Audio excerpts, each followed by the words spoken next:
So today we're going to be talking all about recovery, some of the short-term, long-term gains that you can get from it, and we're going to talk about supplements, protocols before, during, and after, all things how to recover quickly from exercise or games or like a long race or something like that. Something you want to recover from in the short term, not necessarily like the long term. So we're not looking for some long-term adaptations like strength or muscle growth. Those are going to be like a different type of recovery. So today we're talking about like kind of the short-term recovery, how to quickly recover from a game so you can play the next game, or a race so you can work out the next day, a long hard workout so that you can work out later in the day, or if you have multiple games. The example I'm going to use is that I played like 3 football soccer games in the same day, and I had to think about how to recover quickly so that I can play the next game and then the next game. So therefore, the main thing is preparing in advance. So, planning ahead, realizing that you have these games coming up. So you can just start planning like a few days before, and so you can get the most out of the games, the workouts, and therefore recover quickly so you can do what you want to do. If you're looking at, say, long-term recovery, these protocols are not necessarily the best for long term. This is just how can we get through one event and then quickly recover so we can do another event as soon as possible without kind of losing performance based kind of ratios.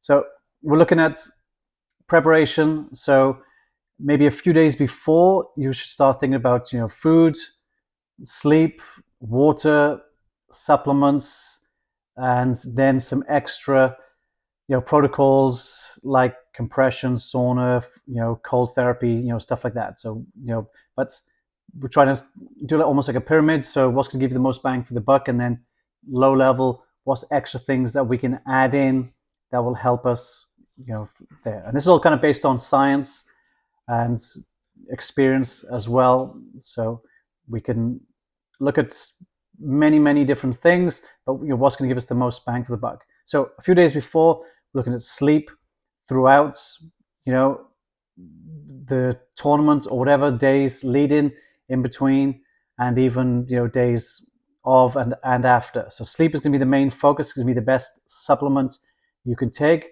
So make that a priority, whether it's like 7 to 9 hours, taking naps if needed, but just getting that sleep. Make it a focus.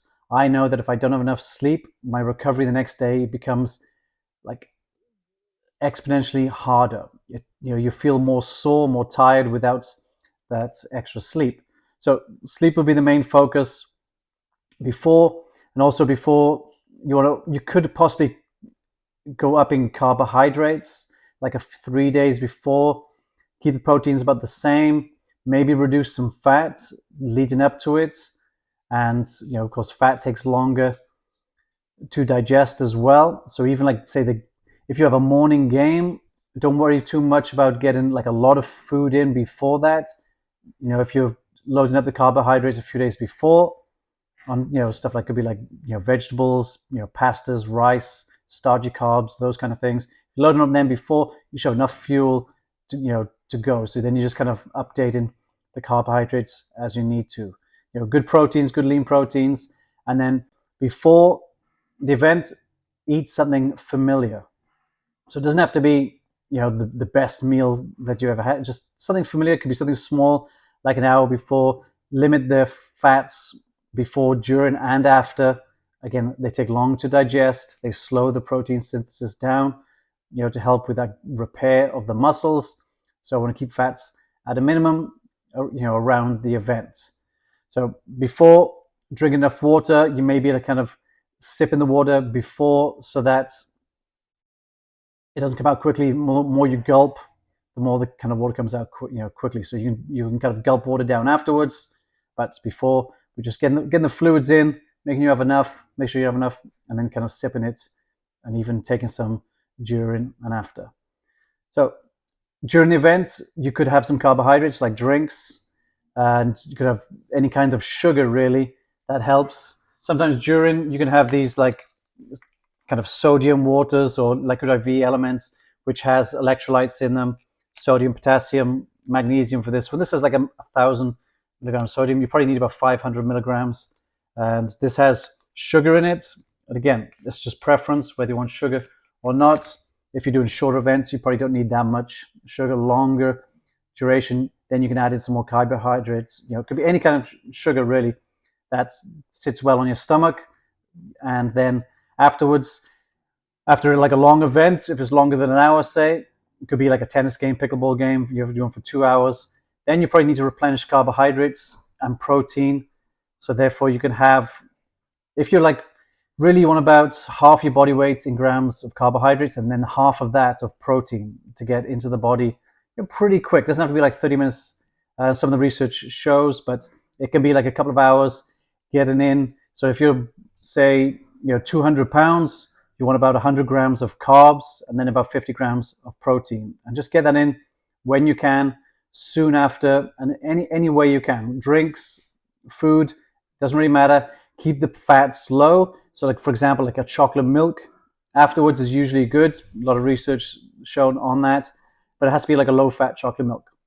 So keep the fats low. Again, it slows everything down. So it doesn't matter. You can have those electrolytes if needed. Water as well. You need to replenish about 125% of what you lost. So about 1 pound, if you lose like 1 pound in sweat, of course you could weigh yourself before and after. Of course you wipe off the sweat and change your clothes, but you need to replenish 125%. So 1 pound of sweat is about 16 ounces. So therefore you need to have about 20 ounces afterwards to kind of replenish that for you to be kind of fully recovered. And then you just kind of keep drinking water throughout the day. Of course, not too much because that can sit on your stomach as well, but keep flushing out and that's fine. So sleeping, again, when you need to, water, fuel, so foods, whether it be drinking the fuels, or eating, whichever way is easiest. Make sure it's familiar. Make sure you practice it in advance so you kind of know what to do.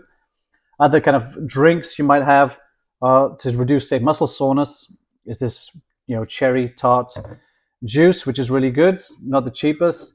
Things can help like fish oils. So you just want to make sure you get a good amount of EPA and DHA. Usually, probably going to do double the dose that they say to get the effect.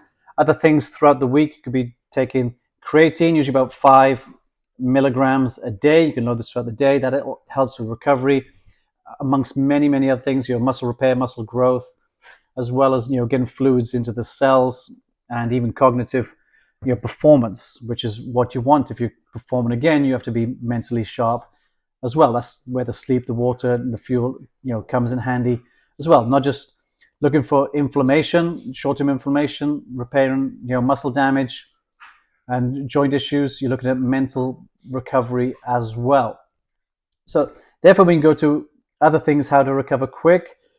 Right, soon after you might put on some compression garments. That can be like like those leggings, socks, or even the massage sleeves, massage chairs, that kind of stuff. The Theragun for massage. These are going to get rid of the toxins in the body. They're going to kind of move lactate around, get the blood flowing. So these can help reduce that soreness. Again, reduce the inflammation. You could take anti-inflammatories like Advil if you're really sore to reduce that inflammation. Of course, take that with water and with food at the same time. But that's, again, if an emergency, if it works, that's fine. There's also cold and hot therapies. You might have heard of cryotherapy, cold plunge pools, and even hot baths, Epsom salt, hot saunas, infrared, as well as steam saunas. These can help. There's even a contrast of hot and cold. Again, lots of research showing that these can work.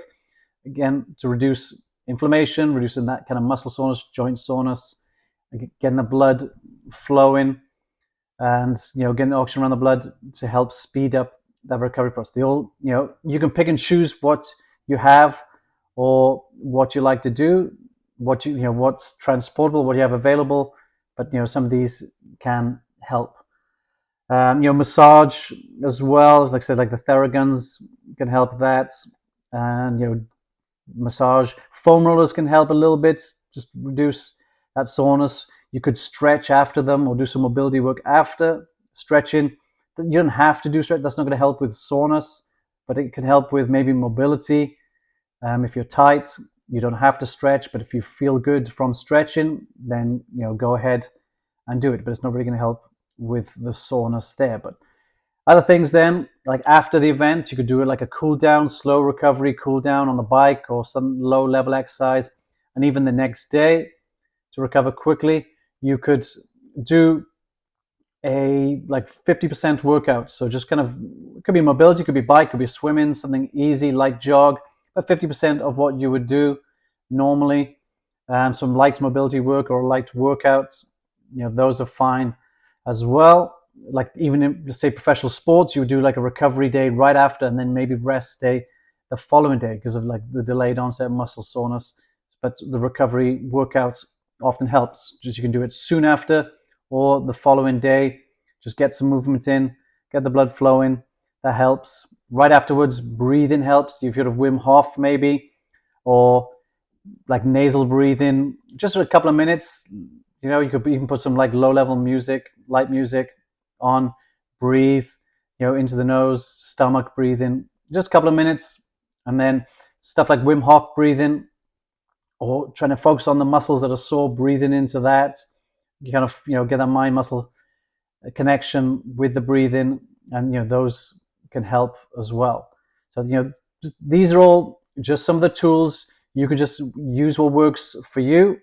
Figure it out, practice them beforehand, and they will all together help you recover as quickly as possible.